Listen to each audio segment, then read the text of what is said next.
Recorded in Chicago, Illinois, with your hosts, Ken, Matt, Neal, and Jeff. This is Triviality. The cream of the crop! Hello and welcome to Triviality, the game where a lack of seriousness meets a little bit of knowledge. My name is Ken. I'm going to be your host today. And today we have some special guests coming in on Skype. We have David Raffetto, the famous gentleman from our Question 5 submissions. How you doing, David? I'm doing well. Glad to be here. And Jason Goding. How you doing today? I'm doing good. They're going to be playing as a team against our team of Jeff and Matt. And we also have Neal here in the studio. He's going to be functioning as a scorekeeper, but he also thought he'd throw his hat in the ring. So he's going to be playing as an individual. His ego is not on the line here, as he's playing by himself, but we'll see how he does. It could turn out well for Neal. This is a pretty pop culture heavy round. So I'm basically scorekeeping, and then if I do well, we're going to count the score that I have for myself. And if I do poorly, we're not going to count it officially. yeah, so essentially this is a three-way match, 2 versus 1. I feel like even though Neal's not playing, we'll still spend some time waiting for him to answer. So, gentlemen, you want to give us a little background on how you got into trivia and maybe how you got into our show? I'll talk first because I've really got to credit Jason for sort of officially getting me into it. I mean, as a kid, right, you watch game shows and Where in the World is Carmen Sandiego and stuff like that. But, I never played competitively, never really did the pub quiz thing. But Jason ended up being my brother-in-law and kind of moved around the corner. And he encouraged us, hey, let's show up at a venue and test our knowledge and see how we do. And so we did pretty well, actually, and went through a couple places. And we've sort of found now a home pub and a home team that we've been with for, maybe close to a year now. Yeah, how about you, Jason? I know David said he got you, or you got him into trivia, but any initial stories for you? Yes, I'm just. I lived in Dallas a couple of years ago, and I used to play with some coworkers. We did the Geeks Who Drink pub quizzes at a couple of different places. But then after moving here, we've just been pretty much going every week, and it's been a lot of fun. Well, where are you guys coming to us from today? Houston, Texas. Very nice. Right. And do you guys have an impromptu team name that you'd like to have against our Triviality team? Since we're from Texas, how about we do Team Yeehaw? We'll go with that. Team Yeehaw. Perfect. All right. That And sounds I'll good. try to put some guts into my Yeehaw. All right. Without further ado, we'll go over the rules really quick for our listeners. 20 questions in a variety of topics worth 10 points apiece and split into 2 rounds. At halftime, there will be a special swing round designed by me where players can rack up some extra points. At the end of regulation, players will enter the final round with the points that they've accumulated and will have a chance to wager 0 to 30 points on 5 categorized questions. At the end of the game, someone will be named the cream of the crop. I am the cream in the World Wrestling Federation. Wait a minute. All right, so without further ado, let's begin with question 1. And it's a sports question here for Matt. All right, so first of all, there has only been one head coach in basketball to win both the NCAA National Championship and the NBA title. Who is this coach? Where's your guys' expertise fall? I would say we're both pretty strong in sports, and I watch a fair bit of college basketball, but we complement each other pretty well. I'm sort of more. I've got my undergraduate and graduate training in humanities, so I would say above average in history and literature, philosophy. Cool. My schooling was in information systems. Doesn't come up too much in trivia, unfortunately. I like history and science too, though. So usually do well in categories. Okay, so looks like we have some perplexed looks in the studio. The gentlemen are discussing, and Team Yeehaw also not too sure at the moment, but it looks like they're going to go ahead and lock a guess in. Is that right, guys? Yeah, we're locked in. We're good. Okay. Reluctantly so. Do you guys want to discuss a little bit? Sure. So I got stuck on Larry Brown for a while. He's coached one with the Pistons in '04, and I know he coached in the NCAA for a long period of time. But I don't think he ever actually won an NCAA title. So I was thinking Rudy Tomjanovich, who won with the Rockets in 04 and 05, and I think he was an NCAA coach at Houston before when they won in 79. But I might be wrong there. And Jeff had no thoughts on this whatsoever. So you're locking in with Rudy Tomjanovich. Okay, how about you, Neal? I wasn't too sure on this question, so I just kind of was going down the line of famous coaches. I knew a lot of famous NCAA coaches. Didn't know if they coached in the NBA, but I figured this coach had a strong relationship, I think, with Kareem Abdul-Jabbar, possibly just a little callback to the show. So I went with Wooden. Okay, and Team Yeehaw. Well, if it's Rudy Tomjanovich, we're never going to live it down because he won 2 championships in Houston when we were living here. Yeah. We brainstormed names of people who had coached sort of in both arenas, but we didn't really feel confident that they'd won in both arenas, so we ended up floating Pat Riley as our name. Mm-hmm. Okay, well, I did hear the name we were looking for mentioned once. Matt should have gone with his gut. It was Larry Brown. Oh. Oh, wow. Do you know he won the title within NCAA? Oh, no. I didn't think so. All right, change of pace here for question 2. Who is the composer and lyricist behind the following works? Assassins, A Funny Thing Happened on the Way to the Forum, and Sweeney Todd. I'm in. This is more in Neal's wheelhouse, clearly. Jeff and Matt, not looking too sure. And what are you guys feeling about this one? So we own the DVD. A Funny Thing Happened on the Way to the Forum because my wife was a big Latin scholar in high school, and so she's viewed that movie probably 100 times. That doesn't help my knowledge of the question, unfortunately. Check that back case, maybe. There's also that episode of The Office where Andy's. Yeah, this composer lyricist's style is very recognizable in the theater community because of the way he writes his music. A lot of words back and forth, long stanzas. Doesn't help. I need more clues. Okay, so it looks like Team Triviality locking in with more or less a guess. It's less a guess. I think we're going to lock in with Tim Rice. Tim Rice. Okay, how about Team Triviality? Well, Matt insisted I put Hans Gruber for this, but because we couldn't think of any other lyricists, we too went Tim Rice. Okay, and by far the most confident is the man standing alone, Neal. It's funny you said Hans because you were half. I'm just kidding. No, it's There's no way it's Hans. It's like he's not a lyricist. the answer is Stephen Sondheim. Steven Sondheim is correct. Good job, Neal. Well done, Neal. Well done. Yeah, thank you. At least it's a name I've heard.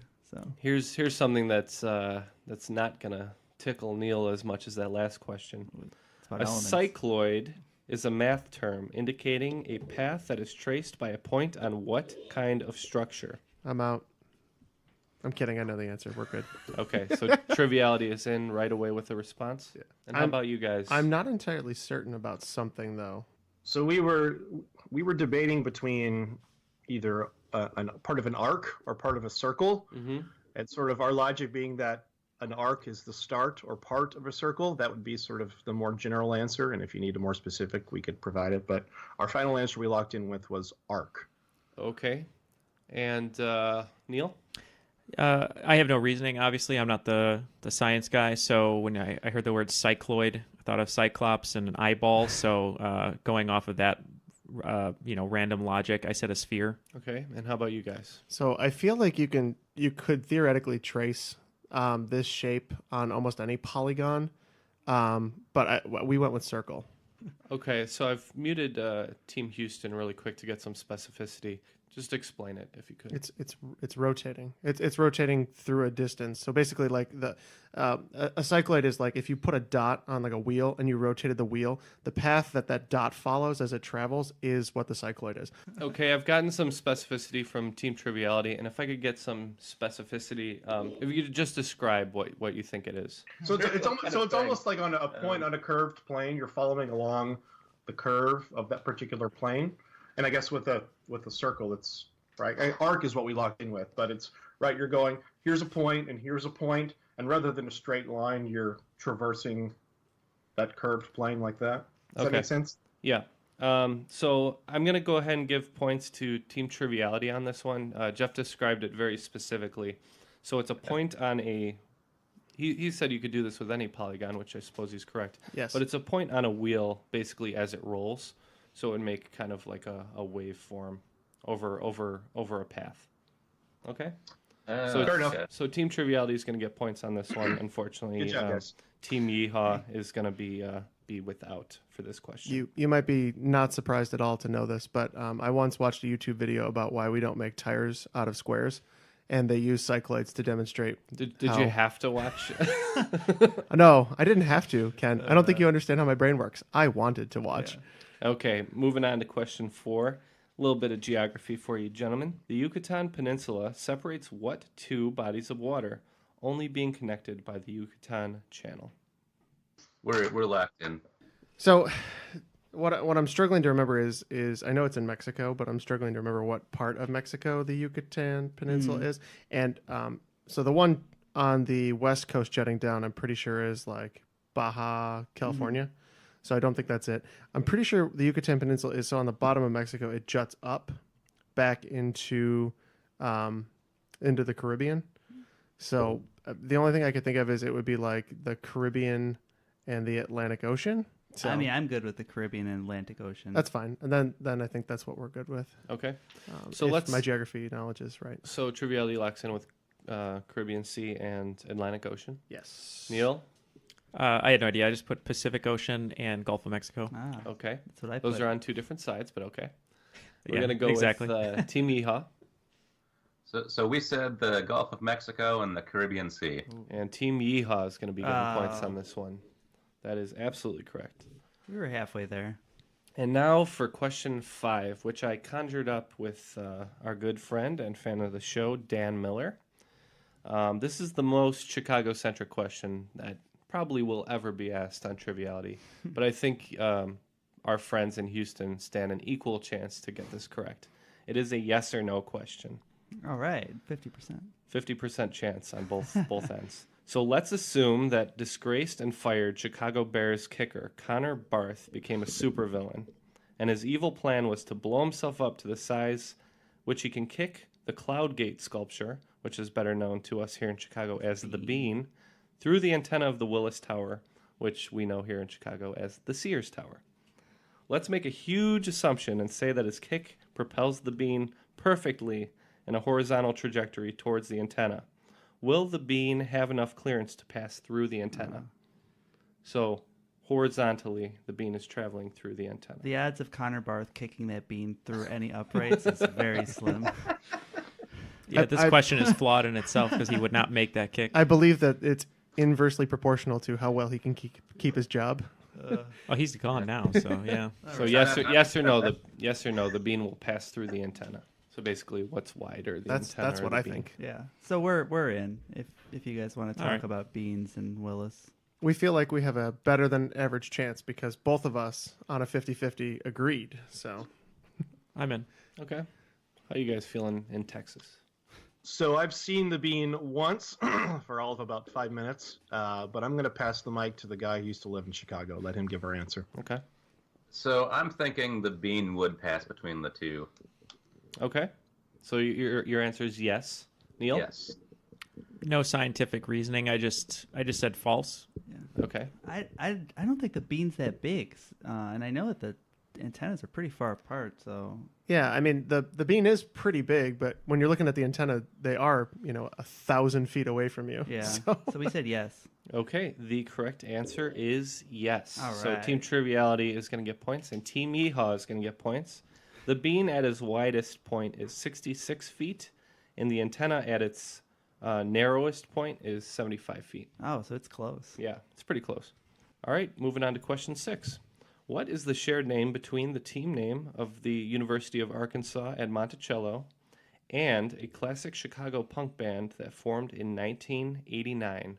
And it's a name for a beetle that typically feeds on cotton. Team Yeehaw is locked in.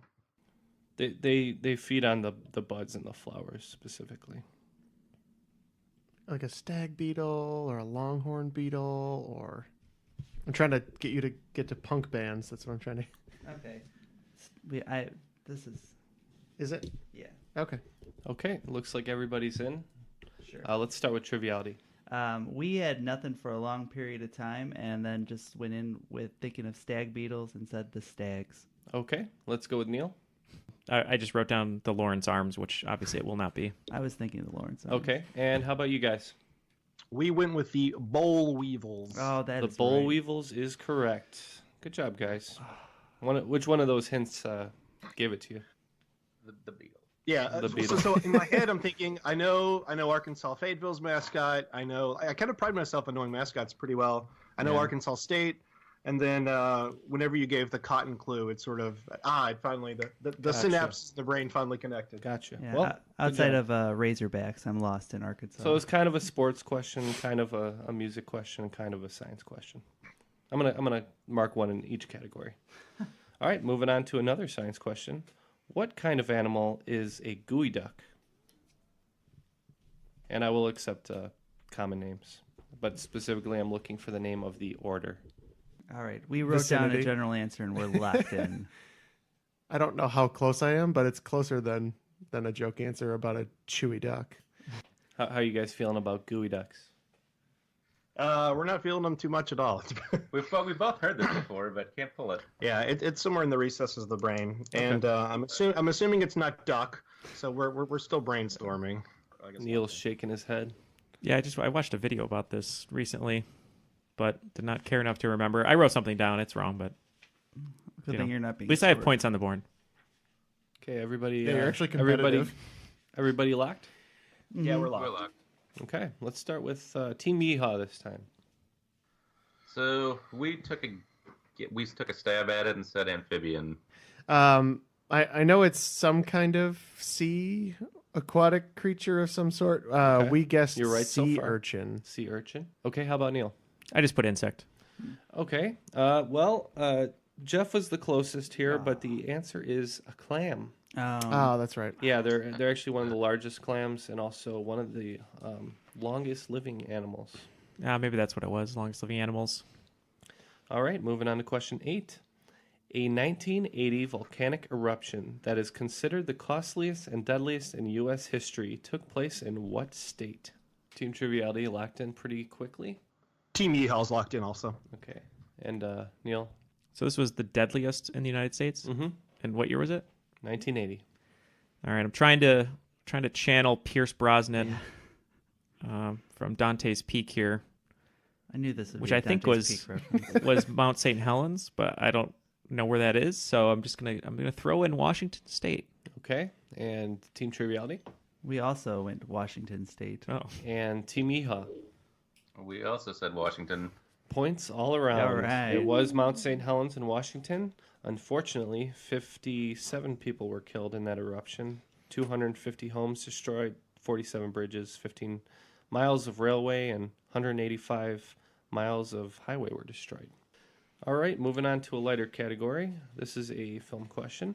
Considering the film characters Jerry Conlon in the film In the Name of the Father and Danny Flynn in The Boxer are both imprisoned for IRA connections, it's a great coincidence that they are also both portrayed by what actor? I'm locked in. Team Yeehaw's locked in with the guess. Team Yeehaw's in. Fair enough. So I'm assuming the IRA in question is the Irish Republican Army. Yeah. So now I'm trying to go through like Irish actors or maybe English actors who ironically played an Play Irish Irish. role. Yeah. Do you know the period of either of the films? No, I think The Boxer is a 90s movie, early 90s, but I could be way off there. I'll give you guys a hint. He's really good. Neil's quick take. Okay. Oh yeah, I need a hot take every episode. All right. This is not John Travolta. No. And if I could have any movie, it would be John Travolta playing a member of the IRA. Jeez. Oh my God.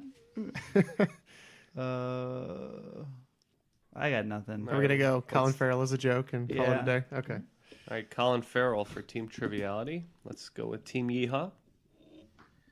We said James Caan. James Caan. Jim Caan. All right, Neil. This actor would call Steven Spielberg Skipper on the set of his film Lincoln. That would be Daniel Day-Lewis. Oh. Daniel Day-Lewis is correct. When's The Boxer? That's actually 2000s, isn't it? No, it's earlier. Okay. Yeah.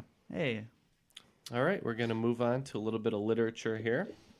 The Man in the Iron Mask is a section of the third novel in a series, the first novel being by far the most well-known. What is the name of the first in the series? Team Yeehaws locked in. Okay. Do you know who wrote that? no. It's a book. Come Sorry, on. I asked. Come on. It's some kind of Three Musketeers nonsense, right?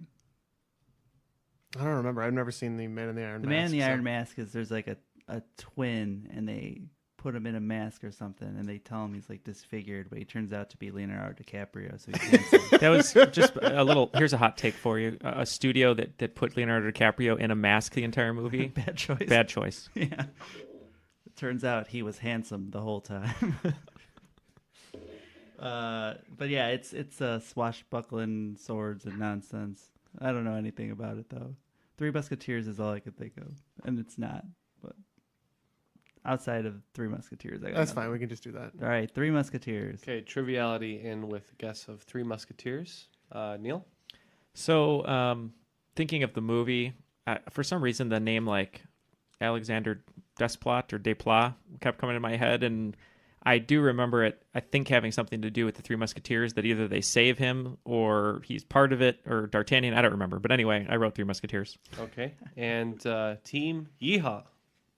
So we had two books in mind. Three Musketeers was one of them. That was not the one we wrote down, so I'm a little nervous now. We put The Count of Monte Cristo. Okay, you were thinking of the name Alexander Dumas, Dumas, okay. and he wrote both The Count of Monte Cristo and The Three Musketeers. However, the correct Knowing answer is Ken. The Three Musketeers. Oh! No way.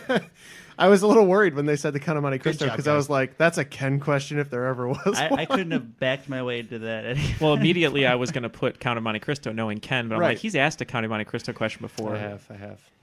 Okay, so we're here at the end of the first half of regulation. Can we get the score update from Neal? Well, your surprise scorekeeper is happy to report that it is all tied up at 40 across the board. Wow. All right, good game so far from everybody. That could all change here in the swing round. We're going to be doing classic movie lines. I have looked at a list of some of the most famous movie lines of all time. I'm going to read the line, and I just want you to tell me what movie that's from. 10 questions, 5 points apiece. Okay, so starting off the swing round. Number 1, I'm walking here. Number 2, gentlemen, you can't fight in here. This is the war room. Number 3, I'm having an old friend for dinner. Number 4, I'm not bad. I'm just drawn that way. Number 5, I am big. It's the pictures that got small. Number 6, the greatest trick the devil ever pulled was convincing the world he didn't exist. Number 7, I am serious, and don't call me Shirley. Number 8, I wish I knew how to quit you. Number 9, I'll have what she's having. And number 10, go ahead, make my day. The one that's really plaguing me, the one that is going to drive me absolutely bonkers, is number 6. The greatest trick that the devil ever pulled was convincing people he didn't exist. I've seen this movie a lot, I'm sure. End of Days. No. It's not End of Days. No. I'm going to ram my fist into your stomach, you choir boy. 5, 6, and 8 is what we're struggling with. Everybody's locked in here, so we're not going to mute you again, but you can that's talk. fine. That's fine. All right, we're in. Okay. All right, with some discussion, everybody's in on these questions, and we are just going to start right off with number 1. And let's start off with Team Yeehaw. Some of these are going to be brutal for us. When I heard the quote, I feel like I can hear it in sort of like an Italian-American accent, and Joe Pesci kept coming to mind, so we said My Cousin Vinny. Okay, and how about you guys? We were thinking similar lines and said Casino. So you got the same guy. All right, Neal? It was a film that was famously rated X, the Midnight Cowboy. That's right. It is Midnight Cowboy. It was Dustin Hoffman who said it. It was an improvised line as he almost got run over by a car. But yeah, you're right. The line was kind of said in that sort of New York dialect, I believe. Okay, moving on to the next one. Gentlemen, you can't fight in here. This is the war room. A little bit of trouble for some of us. Triviality, let's start with you guys. We said Dr. Strangelove. And how about you guys, Team Yeehaw? Yeah, this was the one we sat on the most and really didn't get an answer. We just put War Games as a guess. Okay, and Neal? There's a scene that Ken and I love of Peter Sellers trying not to Sig Heil. That would be Dr. Strangelove, or How I Learned to Stop Worrying and Love the Bomb. Yep, very good movie. It is Dr. Strangelove. All right, moving on to number 3. I'm having an old friend for dinner. Neal, let's start with you on that one. Silence of the Lambs. Okay, Triviality. We too felt that was a Hannibal Lecter line, Silence of the Lambs. And Yeehaw. We went with that too, Silence of the Lambs. All right, points all around on that one. Moving on. I'm not bad. I'm just drawn that way. Let's start with Team Yeehaw there. Yeah, the line didn't sound familiar. Based on the context clues, we just put Roger Rabbit. Who Framed Roger Rabbit? All right, Neal. I also put Who Framed Roger Rabbit. The classic Jessica Rabbit line from Roger Rabbit. Who Yep. Framed Roger Rabbit? Yeah. Correct all around. All right, next. This one was a little bit more difficult. I am big. It's the pictures that got small. Let's start with Triviality. We had no idea, so I just put one of my favorite movies, Death to Smoochie. Okay, let's move on to Neal. Shout out to our friend Jeffrey Seguritan and his favorite filmmaker, Billy Wilder. That would be Norma Desmond in Sunset Boulevard. And Team Yeehaw. We put Casablanca as a guess. It is Sunset Boulevard, so Neal's going to get some points on this one. But Team Triviality was discussing maybe it's an aging actor, and you guys were absolutely correct. You're right there, yep. Moving on to the next one. The greatest trick the devil ever pulled was convincing the world he didn't exist. What did we have Triviality? I feel like this was a Kevin Spacey line from the film The Usual Suspects. Okay, Team Yeehaw. We said The Exorcist. And Neal. That would be The Usual Suspects. Yep, you guys were right. Unfortunately uttered by Kevin Spacey. Bad timing on that one. Well, I heard Christopher Plummer is going to go in for the re-release of the DVD and take over for him. All right, moving on. I am serious, and don't call me Shirley. Let's start with Neal. That would be the classic spoof Airplane. And Team Yeehaw. We also said Airplane. And Triviality. Airplane, exclamation point. Points all around. All right. I wish I knew how to quit you. Triviality. This one we weren't really sure on, so I went with the classic chick flick, Love Actually. Our friends in Houston. We said Brokeback Mountain. Neal. Brokeback Mountain. It is Brokeback Mountain, yes. And another romantic film. I'll Have What She's Having. What did you guys say? That's When Harry Met Sally. Neal? Yep, the line was spoken by Rob Reiner's mother in the film, When Harry Met Sally. And Team Houston. We also went with When Harry Met Sally. All right, great. And this last one might be a little bit tricky. So let's go ahead with Team Triviality on Go Ahead, Make My Day. Well, the fact that you said it's tricky makes me think that our answer of Dirty Harry is incorrect. And Team Yeehaw. We said Dirty Harry too. And Neal. So that would actually be the fourth film in the series, directed by Clint Eastwood, called Sudden Impact. Sudden Impact is correct. Neal had asked me if I wanted this answer or the easy answer, and I said I want the correct answer, which is Sudden Impact. All right, so let's tally those scores really quick. All right, so after the swing round, in third place currently is Team Yeehaw with 65 points. Right above them with 70 points is Team Triviality, and in the lead, surprisingly, with 90 points is me. All right, so that swing round proved to be lucrative to Neal, which is why I thought maybe he would do okay playing by himself. But let's see how this next round treats him, as there's a couple less pop culture film questions for him. Getting right into number 1. Don't swap horses in the middle of a stream was the campaign slogan of what president striving for re-election? Got it. Okay, Jeff in immediately. Looks like Neal is in, Triviality is in, so you guys can speak freely.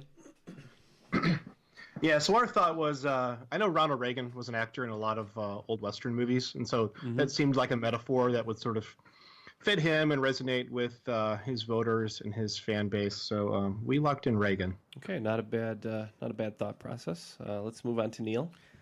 I had no thought process really. I knew Teddy Roosevelt was a Rough Rider. Was always on horses. That was really all my my thinking there. So I went with Teddy Roosevelt. Okay, and Triviality seemed pretty confident thanks to Jeff. What did you guys have? So I feel like this is more of a reference to the fact that you wouldn't change course when things are getting rough. You wouldn't just abandon it and just change course for no reason.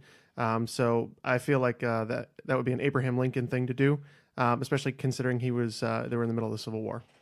And Jeff's reasoning was exactly correct. It was Abe Lincoln, referencing the heat of the Civil War. So, going into question 2. What historical ruler was once captured by pirates, demanded their ransom amount be doubled, and then hunted the captors down after release, sentencing them to die by crucifixion? Ooh. I don't know, but this person sounds awesome. Yeah. I should double check my facts on this. Yeah, you might want to. I'm in with probably a wrong answer. Is your answer Captain Phillips? I'm the Look at captain. me. Look at me. I'm the captain now. Okay, so after some discussion, it looks like Team Yeehaw is locked in. Neal looks locked in. And Triviality, what were you guys thinking? We were thinking a lot of things. Yeah, you're still discussing. I've written down Charlemagne, Genghis Khan, William the Conqueror, Vlad the Impaler. Yeah, we tried to go through history's great brutes. You'd have to be a real vindictive so-and-so to try and Some kind of Suicide Squad. maybe something like that. Sure. It's always the answer. Sure. It's the answer like 10 times on That's the right. show. Dead shot. No, yeah. We're locking in with Napoleon. Okay, Napoleon. And let's go with Team Yeehaw. Yeah, so we thought about Genghis Khan too. The only thing that sort of we couldn't resolve was that Mongolia is not, at least in my mind's map, not anywhere near seas or oceans or anything. So Not we ended up particularly. locking in with Hannibal. Okay, and Neal. I thought of just some famous brutes, I guess, but I didn't take too much time into it. I based solely on the fact for their penchant for crucifying people. I just went with Caesar. And Neal is getting points on this question. Continuing his rampage is Neal. Yeah, Julius Caesar is correct. Wow. I was like, you need to be more specific because Caesar's just a title too. Yeah. No, Julius I mean, Caesar. Come on. Yeah. So, did you grab that from maybe Spartacus a little bit? No, I just I when I think of crucifixions, I think of Romans. I was like, who's the most famous Roman that I could think of? And I just put Caesar. There you That's go. a much better line of thought. All right. Well, moving on to question 3. This game is turning out to be a little weird. From the Greek meaning producing cold, by what term are low temperature physics more commonly known? Yeah, we can lock in with that. All right, we're locked in. Okay. I'm there somewhere. I'm around the. Yeah. Okay, everybody's locked in. Let's start with Neal. I just threw a random word on the page to put thermodynamics. Okay, not a bad guess. Triviality? I think thermo is more the whole range, so not just necessarily hot or cold. So we have part of it, and then we got stuck. So the cryo is the part we're certain of, as that means cold. But we said cryomechanics. Oh. Okay, and let's go with Team Yeehaw. Yeah, so we had cryogenics written down, and we thought, no, that's specific to like the human body and things like that. So we just took that prefix and stuck it on physics. We said cryophysics. Okay, the answer I was looking for is cryogenics. Don't believe it's specific to biology.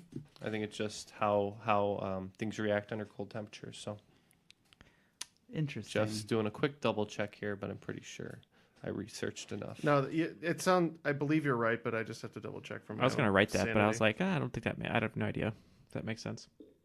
Anything that can bring Sylvester Stallone and Yep. What we're Wesley getting Snipes confused back. on is cryogenics is movement and cryogenics is freezing biological material. So they're very close. Yeah.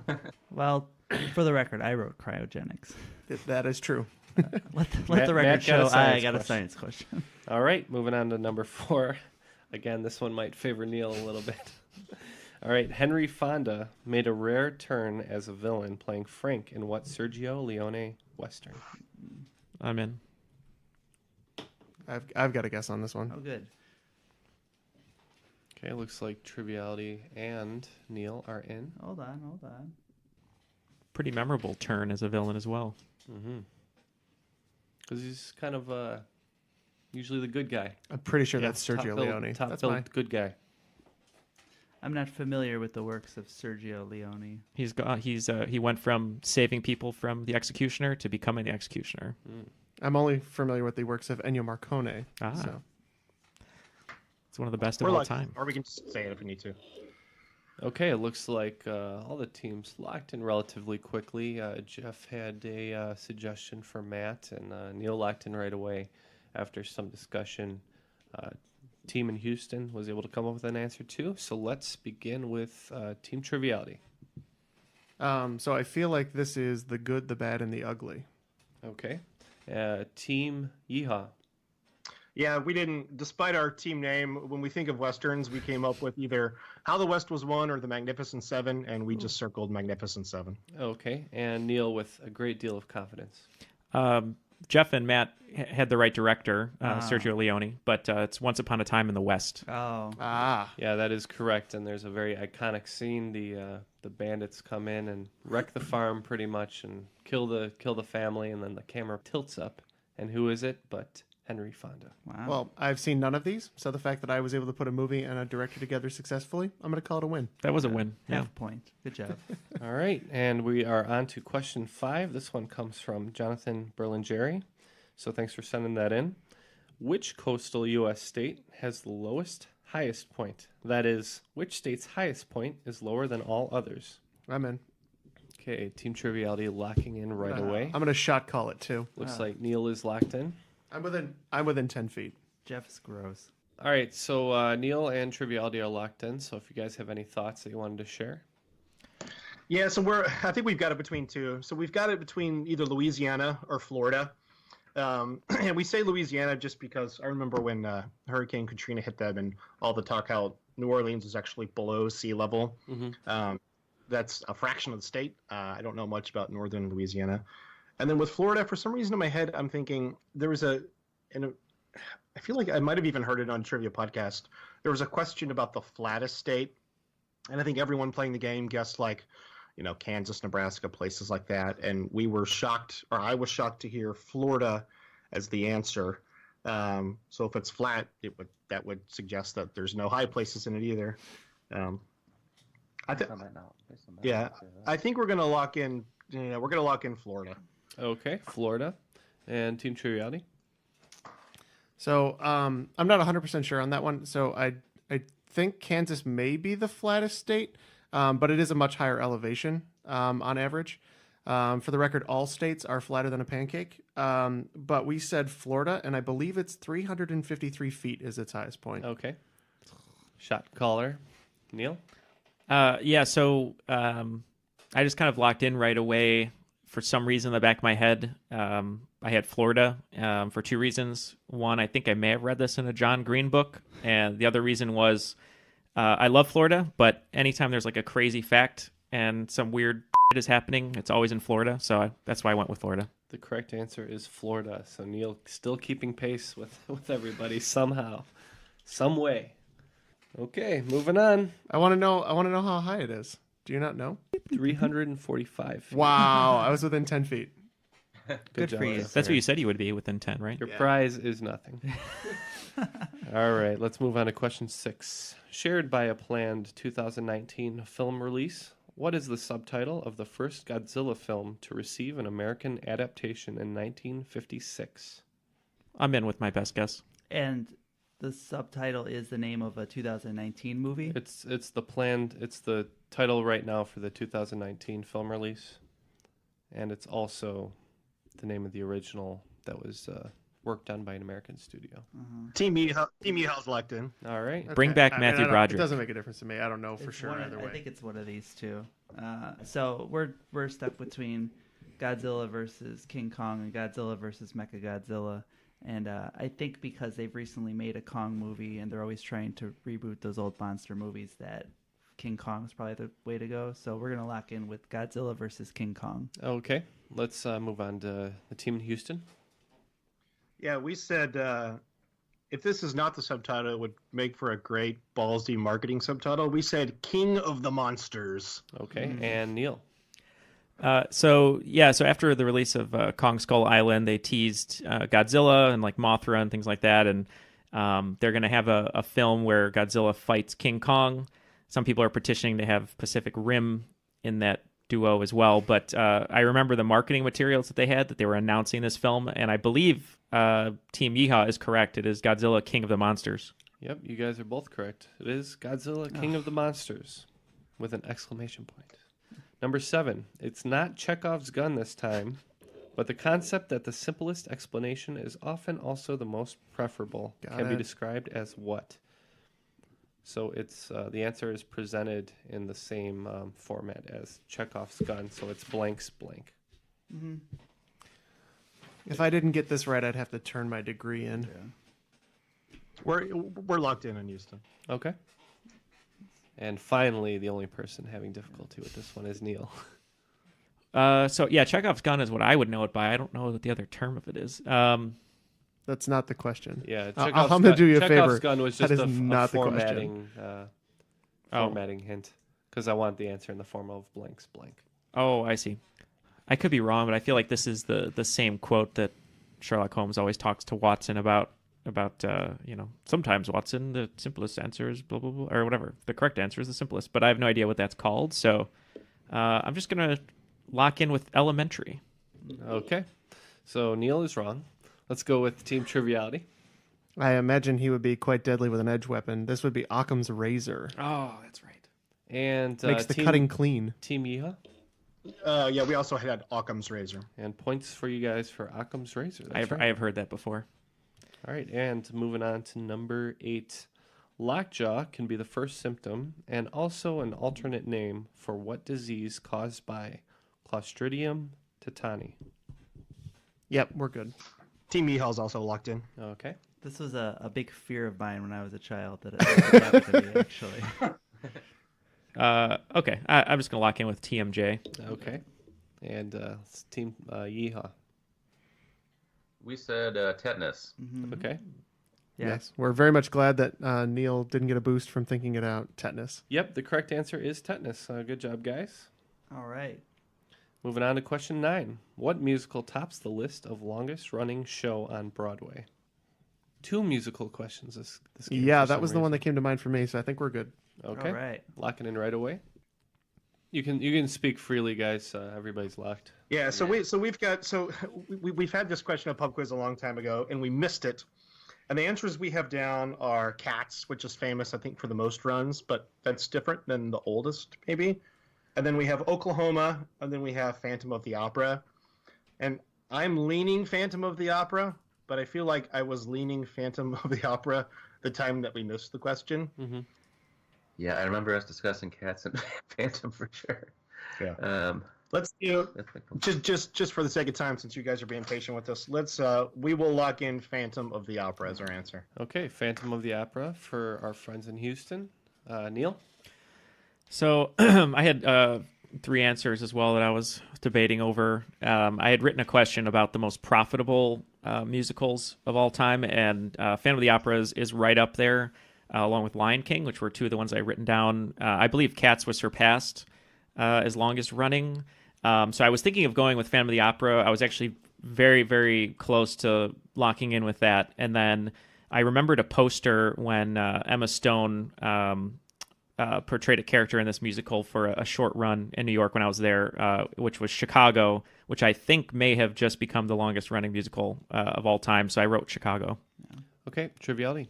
I mean, I had always seen it promoted as the longest running musical, but that might have been a while ago. So I just couldn't get past Cats. So we said Cats. Well, based on my research, it is The Phantom of the Opera, Oh, wow. which has been continuously running since January 26, 1988. Wow. Some of those were pretty towards the top of the list, including Chicago. I think Cats was a little bit of a ways down the list. Yeah, Lion King as being one of the most profitable is interesting because that is one of the shorter of the ones that we've mentioned. So No, it was actually pretty high on the list. It was in the top 5 for sure of longest. Of longest? running. Yeah, how long has it been running then? 1997. Yeah, so it's like right before 2000. I mean, Phantom of the Opera has it beaten by 12 years then. Yeah, it's. I should have gone with long Phantom. debate. I just want to double check that while All you're right. talking.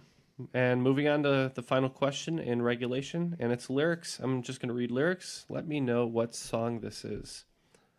I watched you suffer a dull aching pain. Now you've decided to show me the same. No sweeping exit or offstage lines could make me feel bitter or treat you unkind.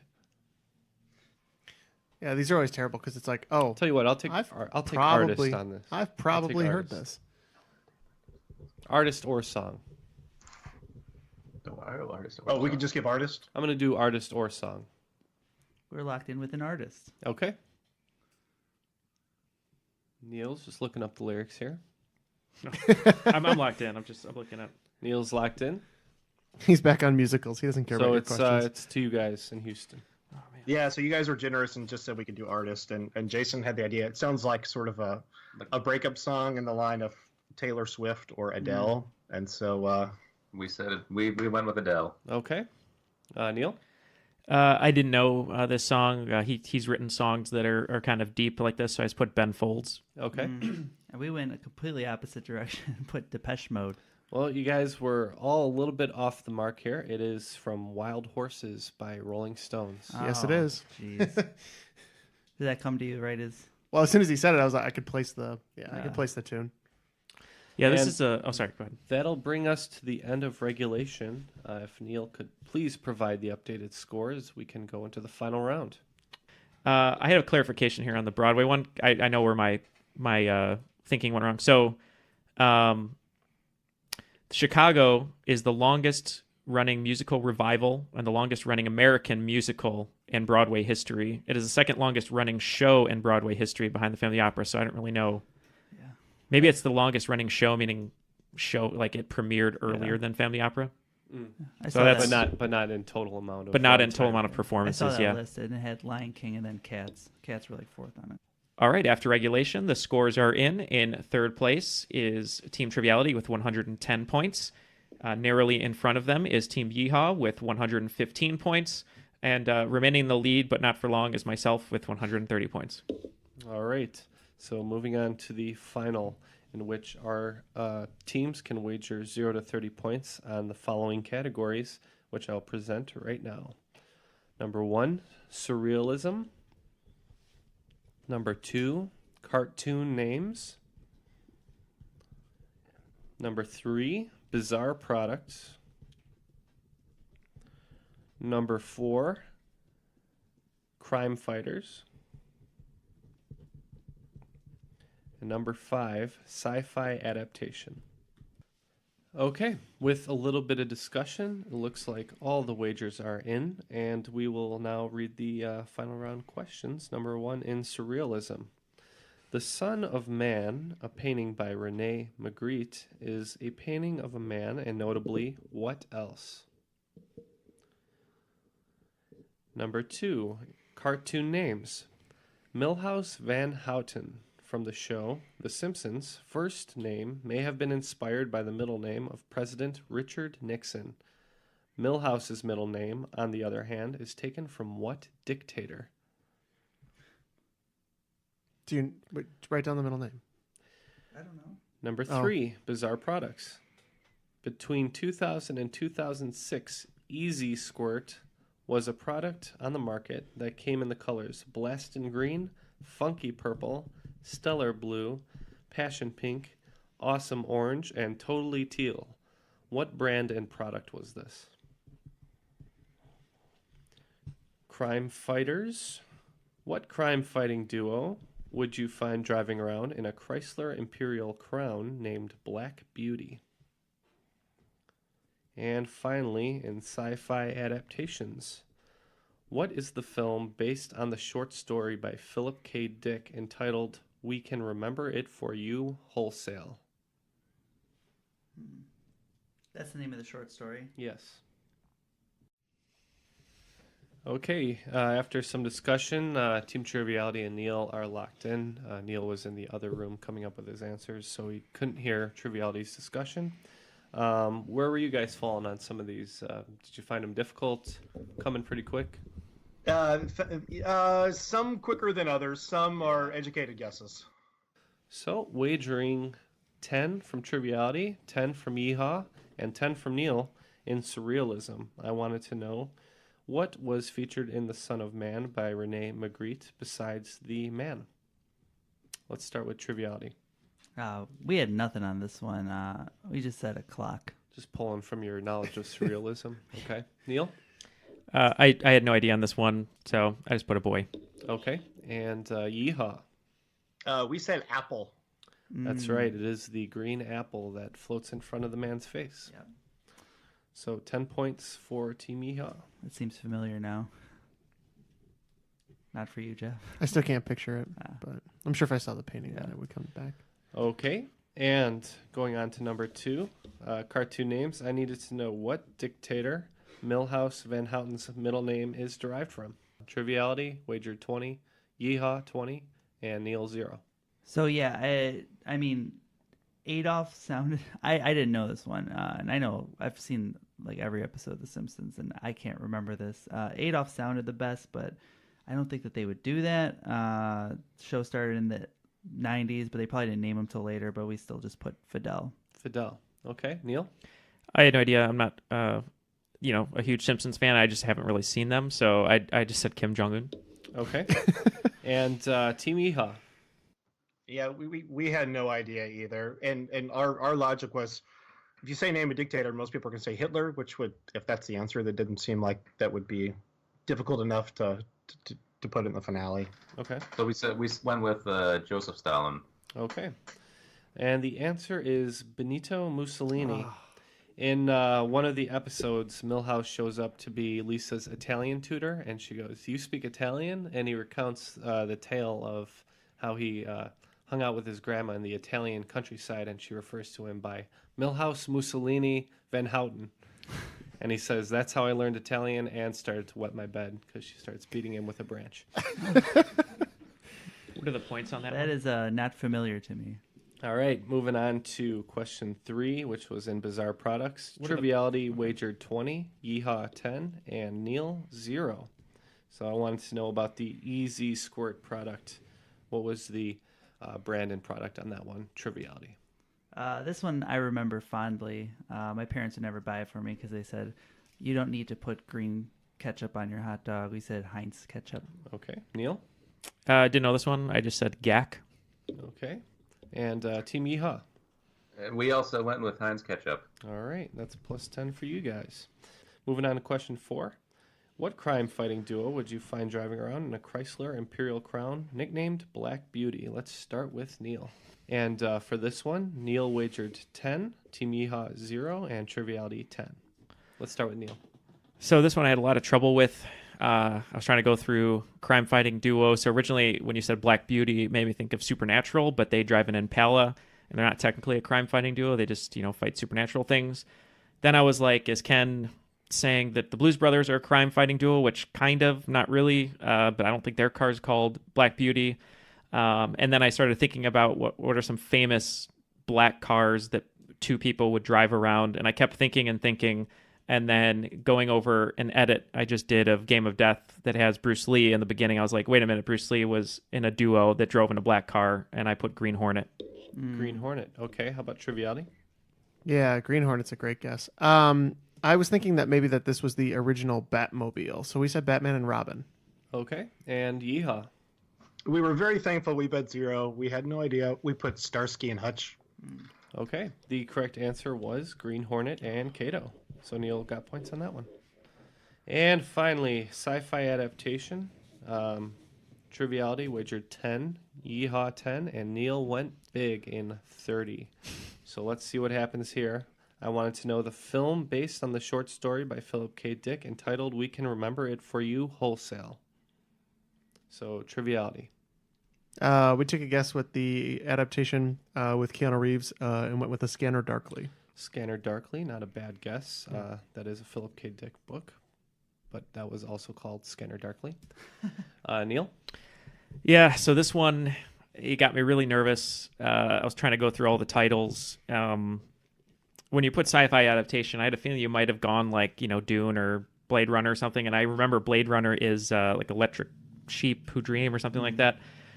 The only other one that I really could think of, and it sounds right that it pairs well with this movie, but I'm not 100% sure. But the only one I know that's based on a Philip K. Dick novel that probably wasn't what he intended was Total Recall with Arnold Schwarzenegger. Okay, Total Recall and Team Yeehaw.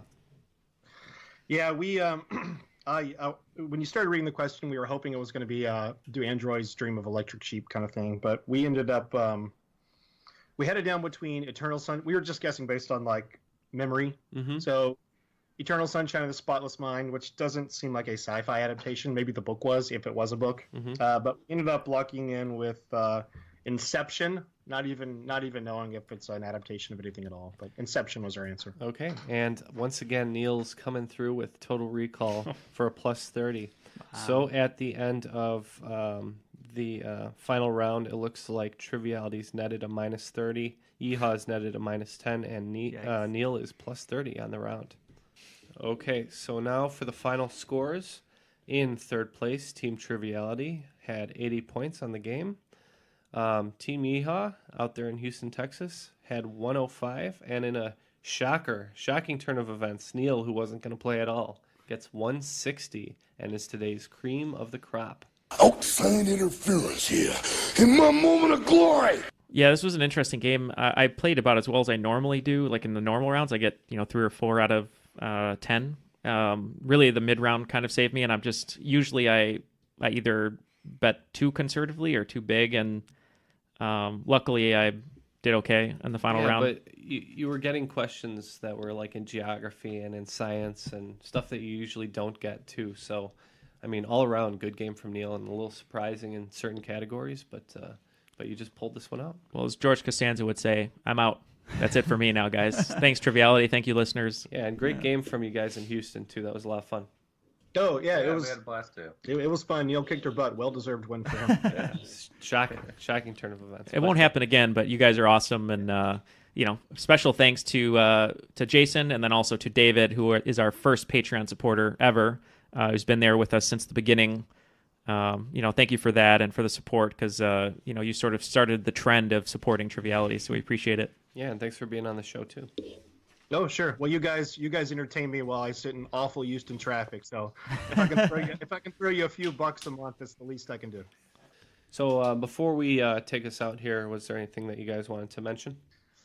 Yeah, just real quick, a shout out to the wife for watching the kids, so I can have a couple hours this morning to record. Hey, there you go. That's a wise move, sir. Yeah. Also, just a shout out to our regular Wednesday night trivia team, Melissa, Ben, Lori, Ginny, Mary, all those guys who usually are our better half as far as trivia is concerned. Thanks for them for teaching us a few things over the years, and we'll see you Wednesday night. Yeah. Fantastic. Well, thank you guys again for joining us, and thanks to the gentlemen in the studio for playing along to my game. And if you'd like to play along with our contestants, make sure you check out our Facebook page, download our score sheet, and you can get in touch with us via the email, via Twitter, and, of course, the Facebook. We do now have our website with links to all those at www.trivialitypodcast.com. And, of course, our Patreon page. We would appreciate any and all donations. Of course, other than spreading the word, the best way you can support the show is by rating, reviewing, and subscribing to Triviality on your favorite podcast app. And until next time, on behalf of the gentlemen in the studio, our friends in Houston, and myself, that was Triviality.